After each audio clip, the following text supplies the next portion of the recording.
Warning: lithium salts can affect the central nervous system. Strong bases, especially when hot, can be dangerously corrosive. Handle at your own risk and wear proper PPE, please.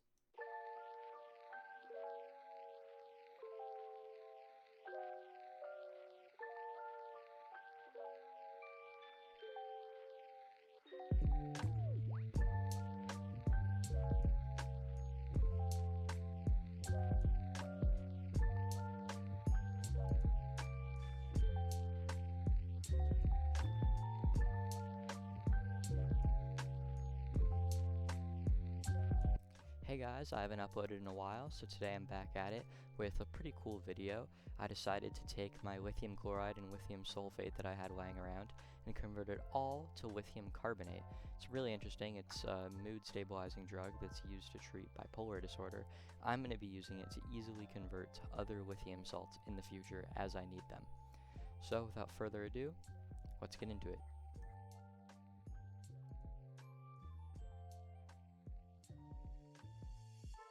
I'm going to start by adding my lithium chloride to this beaker. Lithium chloride is extremely hygroscopic, and I had it all together as a solution. I'm not entirely sure how much lithium chloride is present, but I know it's quite a large quantity. And then after that, I'm going to add my solid lithium sulfate to the same beaker and add a decent amount of distilled water. Now, lithium salts are interesting in the sense that they have a retrograde solubility, meaning they have higher solubilities at lower temperatures. This is the opposite of the solubility curve you get with a lot of other salts. So even though I put it on the hot plate here to warm it up, this actually is not going to help with the dissolution of my salts, but I'm doing it instead to try to see if I can precipitate out any impurities, because there is a little bit of copper in my solution as evident by this green color, but I'm not really able to get any of it to come out of solution, so I kind of just move on. Next, we're going to add a large excess of sodium hydroxide.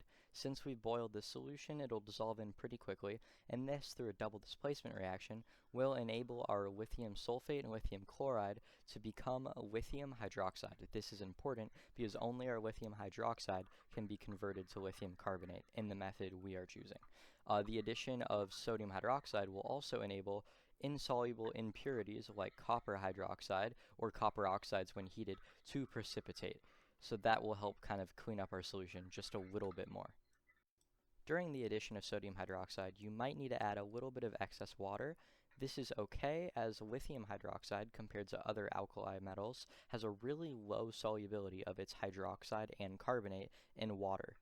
This means that while the reaction proceeds, a little bit of your lithium hydroxide might actually start to precipitate out, and for our next step, we need all of it dissolved in. With all of our lithium hydroxide fully dissolved, we will quickly pass our solution through a filter. This will leave us with a clear and mostly colorless solution that we will then move on with to the next step.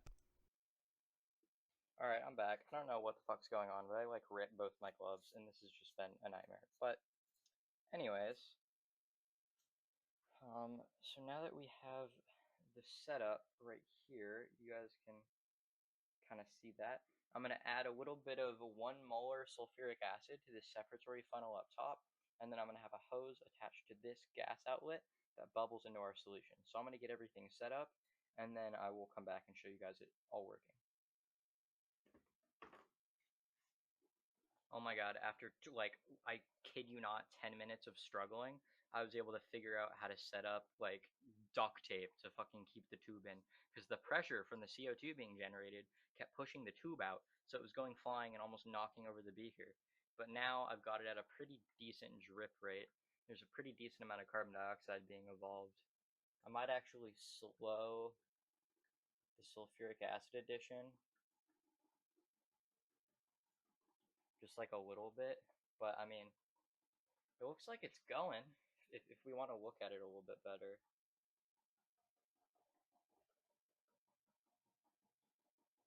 You can see that very clearly carbon dioxide is being bubbled through here, and actually you can see the little particulates of lithium carbonate crashing out and collecting along the sides.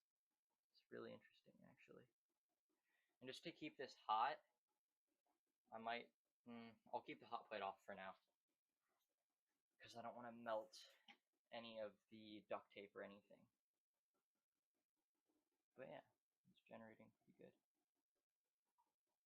Just to explain a little bit more detailed what I was showing earlier, essentially I have a lot of baking soda or sodium bicarbonate in my big round bottom flask. Into this, I'm dripping dilute sulfuric acid.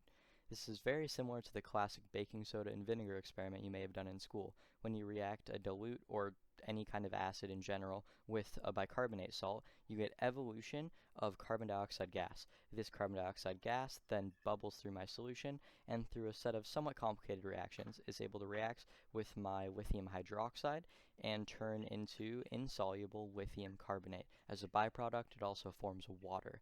This is why we have our clear solution slowly becoming milky white as that lithium carbonate forms and precipitates out. What's also interesting is this reaction is exothermic and generates heat, so it's actually getting quite hot on its own, even though my hot plate is not on.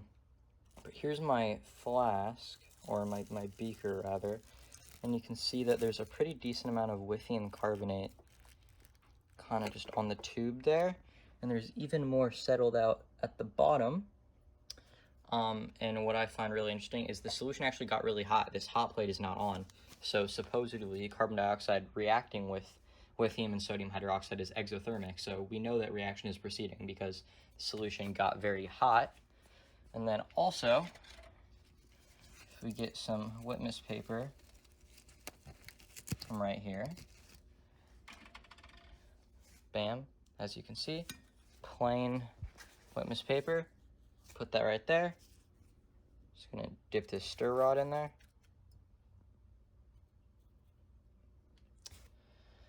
And if we look at that color, that's a lot different from the dark blue earlier. Now we're getting this greenish color, which shows us that the pH has decreased from 14, with all that hydroxide in solution, to probably about 10 or 11 now, which is consistent with the carbonates in solution. So what I'm gonna do right now is get all this off and scrub all of that lithium carbonate off of our fucking tube there. I'm gonna try to not touch it because this is probably like really toxic or whatever. And then I'm gonna start boiling it down to increase the solubility of sodium carbonate, decrease the solubility of lithium carbonate, and then we're gonna filter everything, and then we're kind of done.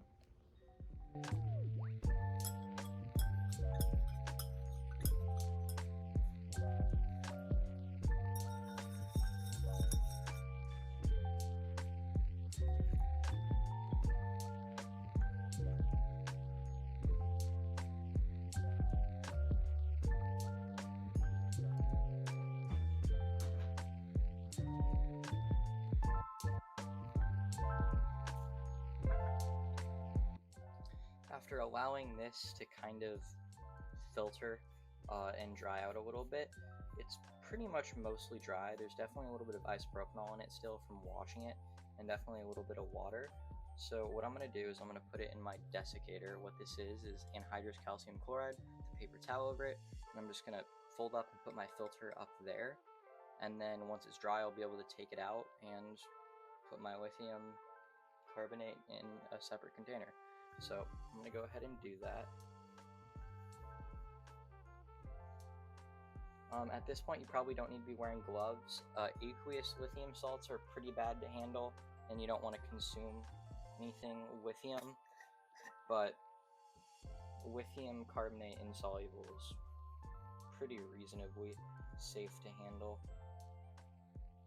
So just going to fold it up like this.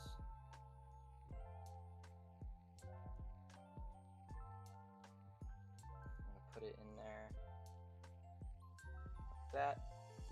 Any moisture will be able to seep through, and it'll get into that calcium chloride down there. So this should be good to leave like this overnight.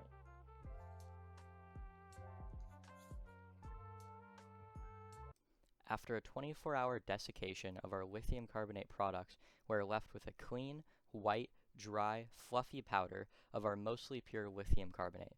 This is weighed out on a scale, and we are left with a mass of exactly 5 grams of lithium carbonate. Unfortunately, since I don't know how much lithium salts I started with, it's impossible to calculate yield or efficiency of this process. There was definitely a solid amount of lithium carbonate that was left behind, still dissolved into our solution, or stuck to the walls of my beaker. That being said, what I find interesting is my 5 grams or 5,000 milligrams of lithium carbonate corresponds to about 10 doses of lithium carbonate, considering each dose is 3 to 600 milligrams as prescribed by most doctors. Anyways, that's it for today's video. Have a good one. Safety glasses off, motherfucker.